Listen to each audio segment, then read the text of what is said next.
day. And that top call was good for 8.5 months now, and only out of profit one single day by about 6%. Even less than 6%, actually. And I do that for free. I give away that knowledge for free. I did the same thing last cycle. I think it was, yeah.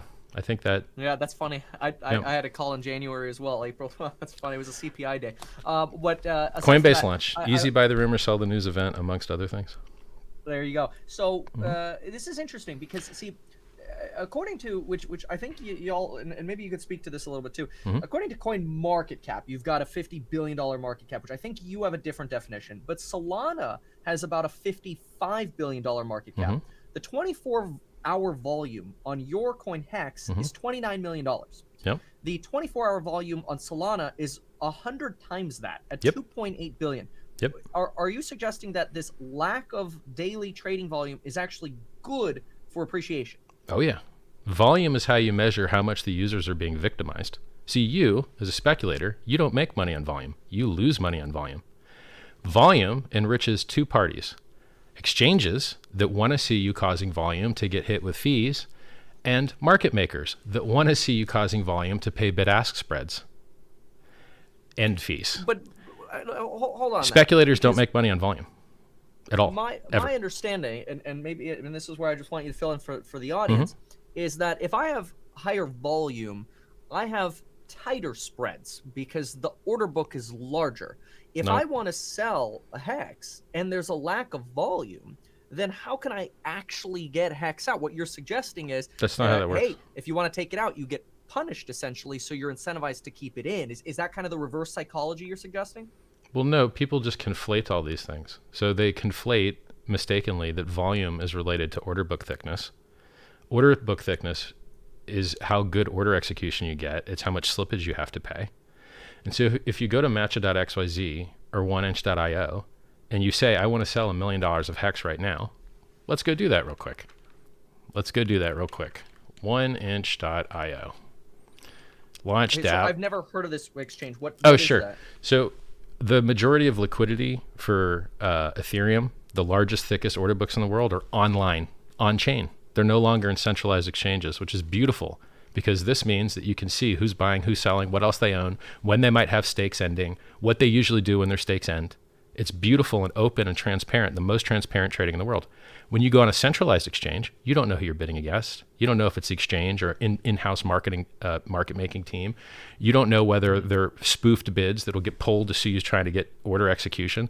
It's trash. Centralized exchanges are garbage. They make you beg for your own money. They get hacked all the time. Billions of dollars have been lost to centralized exchanges. So the majority of Hex trading is online, which is, by the way, why the volume number is so low. Because when these other coins list on centralized exchanges, you know what they do? They get fee-free trading accounts. And you know what they do with their fee-free trading accounts? They put tons of bids and asks in between the spread, and they do tons of volume, but the price never actually moves. It's disgusting. Yeah, I sense your frustration with the market makers. I'm not sure I agree with order book, with volume. Well, no, I'm going to give you the math right now. I'm going to give you the math right now. Okay, if you want to sell $1 million of Hex right now, 1inch, right? 1inch.io. Well, this is your example, right? Well, this is just an order aggregator. So there's liquidity pools and Uniswap and SushiSwap. They're at about a 60 and 30% ratio, maybe another 10% in Bancor and Balancer.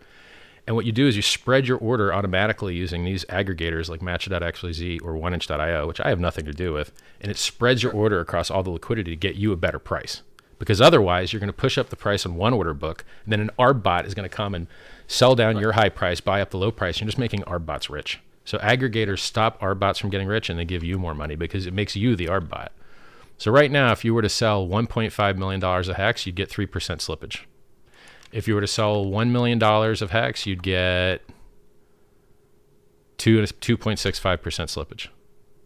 Do you need to sell more than $1 million of Hex in a single market order instead of using a limit order and being the liquidity yourself and earning that fee yourself? Well, I don't think you do. I mean, I'm looking at your daily volume. I mean, this is almost similar to just saying 1 divided by the 24 or 29 whatever daily volume. You're about that 3% of the volume. The concern so much. Go look up the volume on Apple. 1%. Go look up Apple's volume compared to their market cap. Our volume to market cap ratio is very reasonable.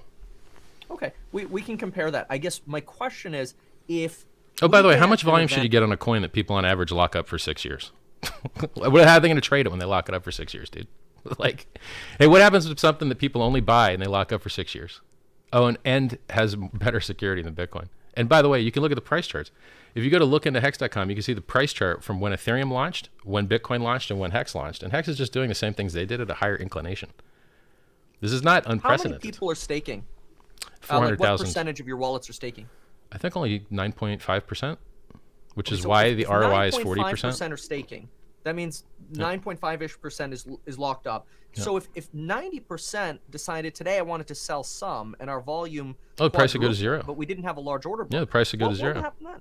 As a matter of fact, I think you could drive the price close to zero if 4 or 5 wheels wanted to do it. Isn't that a concern? Yeah, it is a concern. You know what else it's a concern in? Bitcoin, which drops 85% every 3 or 4 years, Ethereum, which dropped 95%, which Hex never did, and Bitcoin, which dropped 65% in 14 days for COVID. It's a concern for all cryptocurrencies. I'm the only person in crypto that tells you that all of these things drop 85 to 95% sometimes. Hex just dropped 80% a few weeks ago. Now it's up 250% in the last 14 days. You want the highest performing asset in the world? Volatility is the price you'll pay. A million percent in 2 years? You're going to have to pay a volatility price for that. It's an interesting argument. We'll maybe circle back. Ready? Watch this. You could have bought Hex January 5th of last year, sold it on a double, sold it on a double, sold it on a double, sold it on a double, sold it on a double, sold it on a double, sold it on a double, sold it on a double, sold it on a double, sold it on a double, or sold it on a double again. And then just be sitting risk-free with all of your extra profit. Like, I don't know. That sounds like a CNBC article. If sell the only news you would on have those, right? invested $1,000. Well, but they're all true. Like, people say there's no free money. It's a complete and total lie. Let me tell you all the free money that's in crypto. I got Bitcoin for free by double-clicking an EXE 10 years ago. People that were in Bitcoin got Hex for free 2 years ago. People that were in Bitcoin got Bitcoin Cash for free, XLM for free, Byteball for free, and XRP for free.